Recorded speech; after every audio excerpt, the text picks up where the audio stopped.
नमस्ते दोस्तों, विज्ञान भैरव तंत्र की इस यात्रा में आपका स्वागत है। आज हम बढ़ रहे हैं 104 सूत्र की ओर। 104 सूत्र में महादेव शिव भगवान कहते हैं, हे शक्ति, प्रत्येक आभास सीमित है, सर्वशक्तिमान में विलीन हो रहा है। आइए इस सूत्र में बताई गई विधि को समझने का प्रयास करते हैं। जो कुछ भी हम देखते हैं सीमित है, जो कुछ भी हम अनुभव करते हैं सीमित है, सभी आभास सीमित हैं। लेकिन यदि हम जाग जाएं तो हम पाएंगे कि हर सीमित चीज़ असीम में विलीन हो रही है। यदि हम आकाश की ओर देखें तो हम केवल उसका सीमित भाग देख पाएंगे। इसलिए नहीं कि आकाश सीमित है, बल्कि इसलिए कि हमारी आंखें सीमित है, हमारा अवधान सीमित है। लेकिन यदि हम पहचान सके कि यह सीमा अवधान के कारण है, आंखों के कारण है, आकाश के सीमित होने के कारण नहीं है, तो फिर हम देखेंगे कि सीमाएं असीम में विलीन हो रही हैं। जो कुछ भी हम देखते हैं वह हमारी दृष्टि के कारण ही सीमित हो जाता है, वरना तो अस्तित्व असीम है, वरना तो सब चीज़ें एक दूसरे में विलीन हो रही हैं। हर चीज़ अपनी सीमाएं खो रही है, हर क्षण लहरें महासागर में विलीन हो रही हैं, और न किसी का कोई अंत है न आदि है। सीमाएं हमारे द्वारा आरोपित की गई हैं, यह हमारे कारण है, क्योंकि हम अनंत को देख नहीं पाते, इसलिए उसको विभाजित कर देते हैं। ऐसा हमने हर चीज़ के साथ किया है। हम अपने घर के आसपास बाड़ लगा देते हैं और कहते हैं कि यह मेरी ज़मीन है और दूसरी किसी और की ज़मीन है, लेकिन गहरे में हमारी और हमारे पड़ोसी की ज़मीन एक ही है। वह बाड़ केवल हमारे ही कारण है, ज़मीन बटी हुई नहीं है।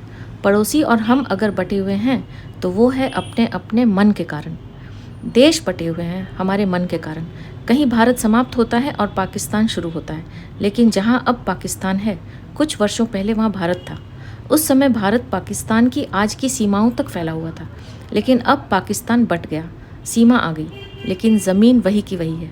हम बांटते चले जाते हैं, मगर जीवन, अस्तित्व बटा हुआ नहीं है। सभी सीमाएं मनुष्य की बनाई हुई हैं, वे उपयोगी हैं यदि हम उसके पीछे पागल न हो जाएं, और यदि हमें पता हो कि वे बस काम चलाऊ हैं, मनुष्य की बनाई हुई हैं। वे मात्र उपयोगिता के लिए हैं, असली नहीं है, यथार्थ नहीं है, बस मान्यता मात्र है कि वे उपयोगी तो हैं, लेकिन उसमें कोई सच्चाई नहीं है। सूत्र कहता है, हे शक्ति, प्रत्येक आभास सीमित है, सर्वशक्तिमान में विलीन हो रहा है। हमें क्या करना है?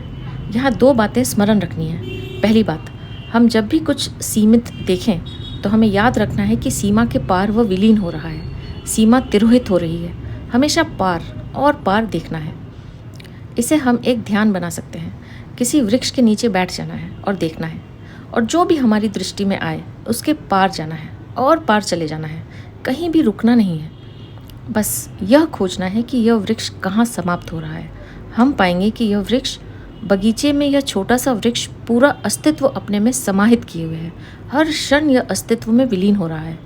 यदि कल सूर्य न निकले तो यह वृक्ष मर जाएगा, क्योंकि इस वृक्ष का जीवन सूर्य के जीवन के साथ जुड़ा हुआ है।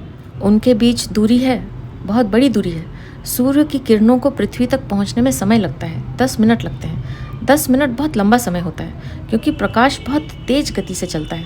प्रकाश 1 सेकंड में 1,86,000 मील चलता है, और सूर्य से इस वृक्ष तक प्रकाश पहुंचने में 10 मिनट लगते हैं। दूरी बड़ी है, विशाल है, लेकिन यदि सूर्य न रहे तो वृक्ष तत्क्षण मर जाएगा।